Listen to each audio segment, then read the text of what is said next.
Challenge তো অবশ্যই অনেক বড়, সেটা তো আপনারা বুঝতেই পারছেন।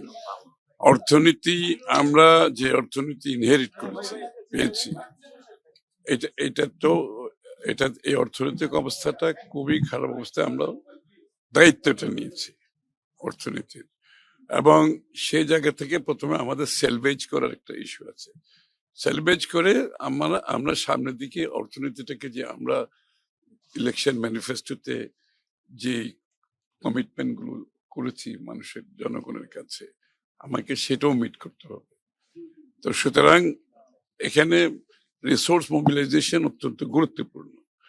আমরা যদি রিসোর্স মোবিলাইজেশন করতে না পারি, তাহলে আমরা কিভাবে এগুলো করবো? একদিকে ইকোনমিকে সেলভেজ করতে হবে, আরেকদিকে আমাদের যে জনগণের কাছে দেওয়া আমাদের ম্যানিফেস্টো, সেটা বাস্তবায়ন করতে হবে। তার উপর আবার আরো এখন বড় প্রবলেম হচ্ছে আমাদের যে মধ্যপ্রাচ্যে যে যুদ্ধ হচ্ছে, এটা হচ্ছে আরেকটা বড় সমস্যা। এখানে আমাদের বড় একটা অংশ এখানে আমাদেরকে খরচ করতে হচ্ছে, এক্সট্রা অতিরিক্ত দামে আমাদের জ্বালানি কিনতে হচ্ছে, এটা আবার তার উপরে।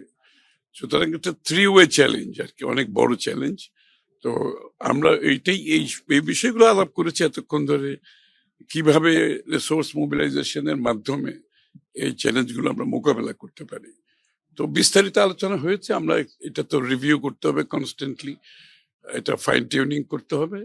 যখন সবকিছু সমাপ্ত হবে তখন আপনাদের জানাতে পারবো। এখন তো রিভিউ চলছে। এলডি সিগনেচার তো প্রক্রিয়া চলছে না, ওটা প্রক্রিয়া চলছে, ওটা ইকোসেকে যাবে, ওখান থেকে জেনারেল অ্যাসেম্বলিতে যাবে, দেখা যাক কি হয়। ওটা আমরা প্রক্রিয়া চালাচ্ছি।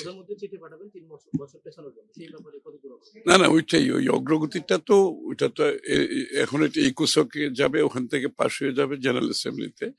তো আমরা দেখি কি হয়। ওই প্রক্রিয়া তো চলমান প্রক্রিয়া, যতক্ষণ কিছু না হয় ততক্ষণ একেবারে নিশ্চিতভাবে কিছু বলা যাবে না। এই যে এতক্ষণ ধরে কি করলাম, রাজস্ব আহরণের চিন্তা, এটার মধ্যে তো আমার এটা আমাদের ধরেন রাজস্ব আহরণ করতে গিয়ে যে বাংলাদেশের যারা এখানে মহিলাদের কিছু বিষয় আছে, এখানে ছোট ব্যবসায়ীদের বিষয় আছে, এখানে বিনিয়োগের বিষয় আছে, এগুলো আমাদের সবচেয়ে বড় হতে কর্মসংস্থানের বিষয় আছে। তো সবকিছু মিলিয়ে আমরা এমন একটা বাজেট করতে চাই যেখানে এই বিষয়গুলোকে আমরা অ্যাড্রেস করতে পারি। যে কথাগুলো আমরা বলে আসছি, এটা বাস্তবায়নের জন্য এই বাজেটটা আমরা কিভাবে করতে পারি, সেই বিষয়গুলো আলোচনা হচ্ছে এখন। জিডিপি এর আকারের সাথে কর, জিডিপি রেশিও, সবকিছু তো এটা তো সব রিলেটেড ব্যাপার, তাই না? তো সুতরাং অর্থনীতিটাকে যদি আমরা চাঙ্গা করতে না পারি, দিনের শেষে তো ট্যাক্স জিডিপি বাড়ানো তো খুব কঠিন এখানে। আমাদের মূল হচ্ছে আমরা ঋণ নির্ভর অর্থনীতির থেকে বিনিয়োগ নির্ভর অর্থনীতির কথা বলছি। আমরা টাকা ছাপাতে চাচ্ছি না।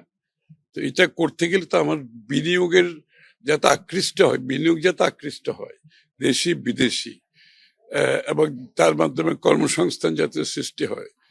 তো সেটা মাথায় রেখে বাজেটটা করতে হবে, যাতে বিনিয়োগকারীরা বাংলাদেশের উপর আস্থা রাখতে পারে। এবং এখানে বারবার হচ্ছে কি, আমাদের একটা বড় সমস্যা হয় কি, আমরা কোনো কিছু লং টার্মে আমরা রাখতে পারি না। এই একটা নীতি প্রণয়ন করার পরে বিনিয়োগকারীরা যখন আসে, আবার সেটা পরিবর্তন হয়, এটাও তো আবার রং মেসেজ যায়।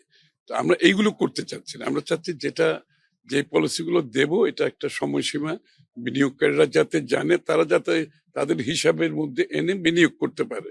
তো তাদের মধ্যে সেই স্বস্তিটা তো আনতে হবে। সেই কনফিডেন্স না থাকলে তো দেশেও কেউ বিনিয়োগ করবে না, বাইরেও কেউ করবে না। এই বিষয়গুলো আমরা সব আলোচনা করছি, পর্যালোচনা করছি। এগুলো এই পর্যায়ে তো আমি এর বেশি বলতে পারবো না, কারণ এটা ওয়ার্ক ইন প্রোগ্রেস, এটা কাজটা চলছে। একটা সময় আসলে আপনারা দেখতে পাবেন, আমরা আরো কিছু বলতে পারবো। না, এটা তো জাপানিজ অ্যাম্বাসেডার, জার্মান অ্যাম্বাসেডার, এই দুজনে আসছে আজকে। তো আমাদের বাইলেটারাল যে ইস্যুগুলো আছে, তাদের সাথে সহযোগিতা আছে, তাদের বিভিন্ন অর্থনৈতিক বিষয়গুলো কিভাবে আমরা এগিয়ে নিয়ে যেতে পারি, বিশেষ করে এই সংকটের সময়। আমি তো বললাম এটা ত্রিমুখী সংকট। এখন তো এই সংকটের সময় তাদের সহযোগিতা নিয়ে আমাদের বাইলেটারাল যে রিলেশনশিপের মধ্যে কিভাবে আমরা এই কাজগুলো এগিয়ে নিয়ে যেতে পারি মূলত। না না, এখানে একটা জিনিস মাথায় রাখতে হবে, বাংলাদেশের অর্থনীতিতে সব সময় যে লোকগুলো বঞ্চিত মানুষ তাদেরকে কোনো সময় মাথায় রেখে আমরা আমরা সব সময় একটা এই ম্যানুফ্যাকচারিং ইত্যাদি ইত্যাদির মধ্যে যোগ দিতে থাকি, কিন্তু এর বাইরে যে লোকগুলো আছে, যে বঞ্চিত মানুষগুলো, তারা কিন্তু বাজেট সুবিধা থেকে বাদ যায় সাধারণত। আমরা কিন্তু এবার শুরু করেছি যে বঞ্চিত মানুষগুলো, যে তাদেরকে দিয়ে শুরু করেছি, এবং আমাকে সেইটা হিসাবের মধ্যে আনতে হবে। তাদেরকে বাইরে রেখে আপনি বাজেটের কারণে আপনি সেটা কারণ দেখিয়ে এই মানুষগুলোকে সারা জীবন বাইরে রেখে দেবেন, এটা তো হতে পারে না। এই বঞ্চিত মানুষগুলোকে আমাকে অ্যাড্রেস করতে হবে, তাদের পাওনা তাদের কাছে পৌঁছে দিতে হবে, তারপরে এটার উপর ভিত্তি করে বাজেট করতে হবে। আপনি বাজেটের দোহাই দিয়ে এই মানুষগুলোকে সবসময় বাজেটের বাইরে বাংলাদেশের উন্নয়নের অর্থনৈতিক যে সুবিধার বাইরে রাখবেন, এটা তো হতে পারে না।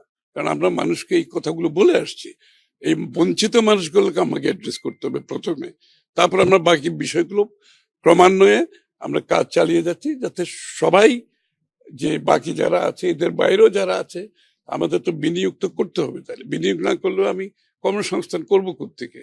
সুতরাং এখানেও আমার কিভাবে বিনিয়োগ দেশের ভিতরে দেশের বাইরের থেকে বাড়াতে পারি, সেখানে আমাদের একটা বড় ধরনের চিন্তা আছে।